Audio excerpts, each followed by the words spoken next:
dana teroris. Ini yang kami ingin sampaikan sebenarnya, dana yang disebut sebagai dana teroris itu dana yang kemana? Mohon doa dan dukungan dari sahabat sekalian. Semoga armada. Aksi cepat tanggap menegaskan pihaknya tidak pernah berurusan dengan teroris. Namun ACT mengakui ada dana yang disalurkan ke Suriah. Namun dana ini bukan untuk aktivitas terorisme, melainkan aksi kemanusiaan untuk korban perang. Kami tidak pernah berurusan dengan teroris, kami nggak pernah berurusan dengan, kayak misalnya ke Suriah dulu ada pertanyaan begini teman-teman. Apakah ACT menyalurkan bantuan kepada pemerintah yang Syiah atau kepada pemberontak yang ISIS? Kami sampaikan kemanusiaan itu nggak boleh menanyakan tentang siapa yang kami bantu, agamanya apa, nggak penting. Jadi yang kami tahu ada orang tua yang sakit, ada anak-anak yang terlantar, korban perang kami terima di pengungsian di perbatasan Turki, kami berikan bantuan pangan medis kepada mereka, dan kami nggak pernah bertanya, mereka itu Syiah atau ISIS nggak penting buat kami. Karena keluarga-keluarga ini adalah orang-orang jompo, tua-tua, anak-anak yang harus kami bantu. Korban perang, ini prinsip kemanusiaan itu begitu. Wakil Ketua DPR Sufmi Dasko meminta polisi dan PPATK bergerak menelusuri dugaan penyaluran dana ACT untuk kegiatan terorisme. Jika benar ditemukan adanya transaksi keuangan untuk mendanai kegiatan terorisme, DPR mendorong adanya sanksi hukum untuk lembaga. Kan kita minta diusut setuntas-tuntasnya kepada Komisi Teknis, dalam hari ini Komisi Hukum, Komisi 3 DPR RI untuk ikut mengawasi. Secara otomatis apabila ada dugaan-dugaan ke arah sana, tentunya pihak kepolisian akan meminta diaudit dan bekerja sama juga tentunya dengan PPATK untuk kemudian membuktikan apakah dugaan tersebut benar atau tidak. Demikian. Sebelumnya PPATK mengklaim telah menyerahkan hasil pemeriksaan transaksi ACT yang diduga berkaitan dengan aktivitas terorisme kepada penegak hukum seperti Densus 88 dan BNPT. Tim Liputan Kompas TV. Sementara itu PPATK dalam rilisnya meminta masyarakat lebih bijak berdonasi. Kepala PPATK Ivan Yustiavandana mengatakan ada indikasi dugaan penyelewengan penggunaan dana yang diterima masyarakat dan pihak lain. Ada beberapa transaksi yang patut diduga terkait dengan kegiatan-kegiatan yang melanggar peraturan perundangan. Lebih lengkap kita terhubung dengan Direktur Eksekutif Jaringan Moderat Indonesia Islah Bahrawi dan juga Wasekjen PA 212 Novel Bamukmin. Assalamualaikum, selamat petang Bung Islah, terima kasih sudah hadir langsung. Juga Bung Novel, terima kasih sudah hadir lewat Zoom. Sehat ya? Ya, Assalamualaikum warahmatullahi wabarakatuh. Alhamdulillah sehat. Waalaikumsalam warahmatullahi wabarakatuh. Saya ke Bung Islah dulu. Ini kalau kata PPATK ada dugaan tindakan penyelewengan yang melanggar peraturan perundangan. Di mana celah yang bisa ditelusuri kalau Bung Islah lihat dan tindak pidananya, potensi tindak pidananya? Ya, memang kalau ada penyelewengan kita jelas lah ya. Seperti yang sudah kita ketahui, persoalan ACT ini kan memang mengagetkan kita semua. Mulai dari persoalan gaji dari kalangan eksekutif, dari kalangan direktur di ACT, terus kemudian ini kan sebenarnya ini uang Tuhan gitu. Ini uangnya Allah gitu. Yang dititipkan oleh manusia untuk manusia yang lain. Artinya di sini perlu ada hati nurani di sini. Kalaupun kemudian ada PPATK menemukan ada aliran dana yang mencurigakan dan segala macam, itu memang ranahnya PPATK. Karena memang PPATK berusaha mencari tahu aliran dana ini kemana. Karena wire transfer hari ini kan bisa di-trace, bisa di-track jejaknya. Nah, yang bisa menentukan bahwa ini jatuh ke kelompok mana, apakah ini betul-betul untuk misi kemanusiaan atau misi terorisme misalnya, ini ya memang analis-analis yang ada di Densus 88 dan juga terutama di bagian penegak hukum yang sudah biasa melakukan analisa cross border, perlintasan dan sebagainya. Ini memang bisa di-trace karena kita juga punya Undang-Undang Nomor 9 tahun 2013 tentang pendanaan teror. Ada banyak rambu-rambu hukum yang harus dipenuhi untuk mengatakan bahwa aliran dana ini untuk kegiatan terorisme misalnya. Ini kan kalau kita yang ada di Indonesia kan kita tidak tahu. Kita tahunya mungkin ada aliran dana ke Suriah misalnya. Pihak ACT mengatakan ini untuk misi kemanusiaan, kan kita tidak tahu juga di sana apakah buat untuk keperluan senjata, untuk keperluan logistik perang misalnya. Ini kan juga bagian dari upaya membantu akselerasi teror di sana. Ini kan kita juga tidak tahu. Bisa saja yang dikirim ini berbentuk logistik makanan gitu. Tapi makanan ini misalnya ternyata digunakan untuk keperluan-keperluan aksi teror di sana. Misalnya, ini kan kita juga tidak tahu. Nah, Semua ini perlu analisa-analisa dari pihak, terutama dari pihak penegak hukum berkenaan dengan undang-undang pendanaan teror yang ada di kita. Oke. Kalau dari Bung Novel, perlukah tadi tracing sampai apakah ini digunakan untuk dana teror dan sebagainya?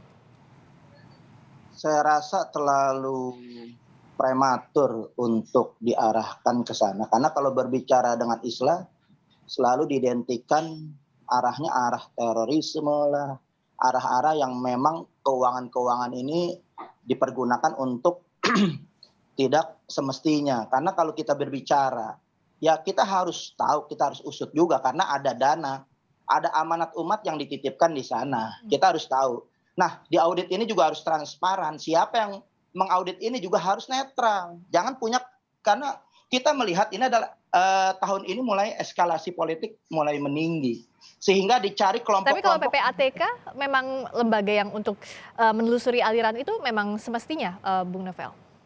Ya bisa seperti itu. Memang yang berkompeten seperti itu gitu. Cuman memang mau PPATK atau mau dari pihak institusi yang terkait ya harus terbuka, transparan. Oke. Gitu, harus benar-benar netral. Karena kita melihat ini, kalau melihat korupsi ini seperti Islam melihat, kalau kita melihat gajah di depan mata nggak tampak, musuh semut di jauhan nampak, kan lucu. Di depan matanya banyak terlibat korupsi, rezim ini luar biasa yang harus diusut tuntas. Jangan yang masalah kecil, justru dana keumatan ini ya kita melihat memang ada porsi-porsinya. Karena kalau kita melihat dari zakat ada 8 golongan.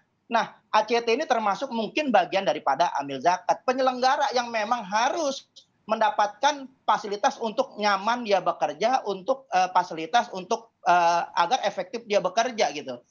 Itu adalah bagian yang memang boleh dikatakan yang masih bisa kalau dihitung daripada dana yang itu besar, maka kalau dihitung di 1/8 ya tambah gede juga, tambah gede.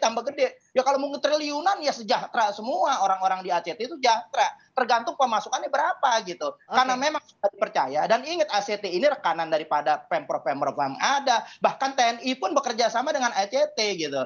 Artinya sudah terpercaya. Kalaupun ada permasalahan, tolong dilihat secara global gitu. Jangan, saya melihat nggak begitu heboh. Ini biasa-biasa aja. Cuman memang di belakangnya mungkin latar belakang atau afiliasinya ini di mana gitu. ACT ada partai apa di belakang? Oke, saya tanya ke Bung Islah. Mendudukan posisi ini sejauh mana harus ditelusuri? Kalau kecurigaannya Bung Novel, ini ada hal-hal politis di belakangnya. Di mana harus dikelirkan ke publik? Saya melihatnya ini tidak ada persoalan politik.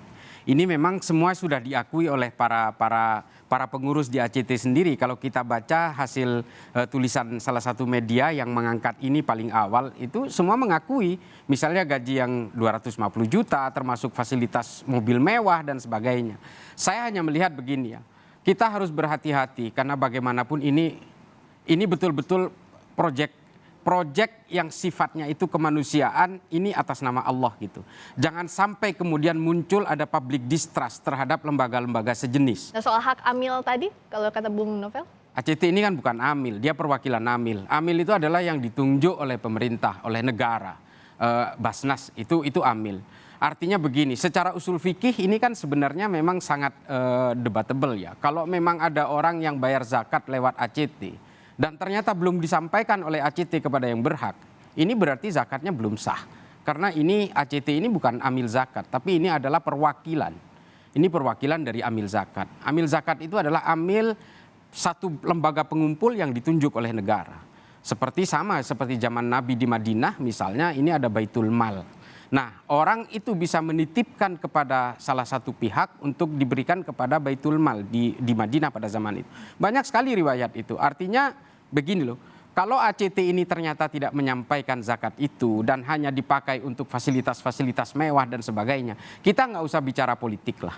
Kita tidak usah bicara konspirasi ini, korupsi dan sebagainya. Ini persoalan uang Allah ini. Ini betul-betul persoalan akhirat gitu. Hadiah dan sanksinya itu di akhirat.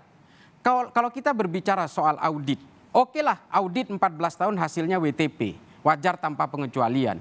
Tapi audit malaikat ini kan nggak pernah dipublis, nggak pernah dipublikasikan. Ini yang seharusnya membangun hati nurani para pengurus ACT bahwa bagaimanapun ini adalah uang-uang umat yang harus disalurkan kepada umat. Kalaupun dia kemudian mendapat bayaran dari situ, oke lah. Tapi jangan kemudian jerih payahnya ini seolah-olah dia mau berhitung dengan Tuhan, Tuhan saya capek, kalau gitu saya ngambil bagian yang lebih banyak. Bukan itu persoalannya. Nah ini hal-hal seperti ini, janganlah agama ini dijadikan tempat untuk numpang makan gitu. Ini yang kita betul-betul, ya Allah saya terenyuh, jujur saja. ACT yang selama ini saya anggap sebuah lembaga yang betul-betul akuntabel dan sebagainya. Ternyata kayak gini gitu. Oke, Bung Novel, terlepas dari kepentingan politik, tapi soal tadi amanah, kepercayaan dari masyarakat, umat yang menitipkan dana ke sana, itu tentu harus dijaga. Saya rasa saya punya datanya, kita semua punya datanya, sesuai dengan peruntukannya mereka sudah sampaikan kepada yang berhak ya. Itu mereka transparansi. Maka saya bilang, lihat prosentasenya daripada pendapatan dibagi kepada petugas-petugasnya sebagai pekerja, saya merasa masih dalam hal yang wajar gitu. Kalau memang itu dibagi ada bagiannya. Nah, ini harus ditelusuri juga gitu. Karena kita melihat kalau bicara masalah agama, jangan menjual agama untuk daripada menyerang Islam. Hati-hati karena sekarang ini banyak justru mengatasnamakan menyerang Islam itu sendiri gitu, seperti liberal dan kemudian juga seperti daripada komunisme. Tapi kalau kasus ini kan soal kepercayaan dana itu setuju ya Bung Novel ya, itu yang harus transparan. Tapi kalau untuk kasus ACT ini yang harus dibuka adalah transparansi kemana dananya ini. Ya, transparansinya semua itu udah ada, kita sudah ada daripada penjabaran dana-dana itu baik yang keluar negeri meliputi 34 negara sudah disalurkan kepada yang berhak. Begitu juga setiap daerah-daerah yang karena ada kita juga ada aksi kemanusiaan kita yang udah dahsyat luar biasa. Terdepan dari 2004 saya FPI sudah evakuasi jenazah 2004 di Aceh gitu. Itu kita sudah ada juga ACT sudah masuk di sana, kemudian juga setiap kita turun di bencana ACT selalu ada gitu dan itu dipercaya. Memang di belakang ada latar belakang partai yang memang saat ini kita melihat yang tidak sejalan dengan rezim, maka ada unsur-unsur atas nama agama, saya ke Bung Islah deh. Tadi kan kita membawa arah-arah terorisme. Arahnya ke politik lagi Bung Islah. Akan dikeker terus. Begini ya, ini kan saya nggak tahu yang dipegang Bang Novel ini data apa, tapi yang jelas kalau dianggap sudah transparan tadi, ACT ini punya hutang kepada Boeing. Kurang lebih kalau tidak salah ya 56 miliar. Ini gini loh, ini adalah lembaga nirlaba yang seharusnya tidak ada shortage. Jelas, artinya gini, pemasukan dari umat itu jelas yang bisa diukur dan kemudian kepada kelompok yang berhak menerima ini seharusnya sudah jelas juga. Ada aliran dana dari para donatur yang harus diberikan kepada para penerima dari penerima donasi ini. Tapi kemudian di sini ada outstanding terhadap Boeing misalnya karena alasan ternyata keuangan dari ACT ini ternyata mengalami shortage, ada tekor gitu, ada defisit di situ. Persoalannya adalah ini lembaga nirlaba, jangan bicara untung rugi di sini. Kok bisa dia punya hutang kepada pihak Boeing misalnya yang seharusnya dialirkan? Nah, artinya apa? Lembaga ACT ini mengalami defisit yang seolah-olah ini adalah lembaga profit. Di mana berarti shortage-nya? Oh, berarti overhead-nya terlalu gede, terlalu besar. Nah, ini lembaga-lembaga kemanusiaan yang betul-betul nirlaba dan ini yayasan, tapi kemudian dia mengalami tekor di situ, berarti ada overhead yang besar. Oke, nah kalau tadi soal aliran dana yang tadi disampaikan juga oleh petingginya ACT bahwa misalnya untuk terorisme dibantah karena katanya tidak bisa tahu nih misalnya dialirkan kemana dana kemanusiaan itu untuk siapa, by address-nya tidak bisa diketahui untuk alasan kemanusiaan misalnya untuk yang Suriah dan sebagainya. Memang betul ya, tapi begini loh, kan seharusnya seperti ACT punya tim advance yang ada di sana. Sebelum dia menyalurkan kan seharusnya dia sudah mulai bisa memetakan destinasinya kemana. Originnya dari sini, destinasinya ada ke kelompok itu. Seharusnya dia ACT juga tidak bisa bilang bahwa kita tidak tahu nanti jatuhnya kemana, kita tidak mau melihat itu, yang penting ini untuk kemanusiaan dan sebagainya. Memang seharusnya lembaga, katanya ACT ini adalah lembaga internasional yang seharusnya semua penerimanya ini harusnya well defined. Semua sudah di mapping, oh ini jatuhnya ke sini, jatuhnya ke sini. Ini adalah lembaga filantropi. Orang-orang yang ingin memberikan donasi itu juga tidak antah berantah. Dia harus melihat akuntabilitasnya baru diserahkan. Nah, persoalannya di sini adalah kok bisa ACT ini mengalami krisis keuangan, sementara kalau kita berbicara soal donasi, filantropi, apalagi ini berbau Islam, ini kan seharusnya uang yang masuk dan uang yang keluar, ini seharusnya kan seimbang. Jangan sampai ada shortage. Justru karena agama ini harus dijaga betul Itu kepercayaan dia, ini publik. persoalan nurani, ini persoalan akhirat, ini amanah dari Allah gitu. Jangan kemudian dikembangkan ke persoalan politik, ke persoalan apa. Udahlah, ini betul-betul kalau memang kita ini betul-betul ingin berjuang kepada Islam, ingin menyelamatkan Islam dari kelompok-kelompok penumpang makan seperti ini, ya sudah seharusnya seperti ini. Ayo kita gugat bersama, kita protes bersama, kita teliti bersama, tidak perlu dikembangkan kemana-mana. Oke, nah agar clear gimana Bung Novel, agar persoalan ini clear ke publik, kepercayaan terhadap lembaga ini bisa dipulihkan, lembaga-lembaga untuk amal ini? Ya, jadi kan memang lembaga-lembaga ini saya yakinkan namanya kita dididik Islam ini harus husnudzon terhadap apa yang kita percayakan gitu. Juga jangan mengedepankan daripada suudzon dulu. Artinya kalau dalam bahasa hukumnya mengedepankan praduga tak bersalah. Itu adalah etika-etika kita ketika apalagi ini masih baru dugaan dan belum sampai terbukti. Dituduh dengan berbagai macam ada aliran dana teroris saja sudah dibuktikan.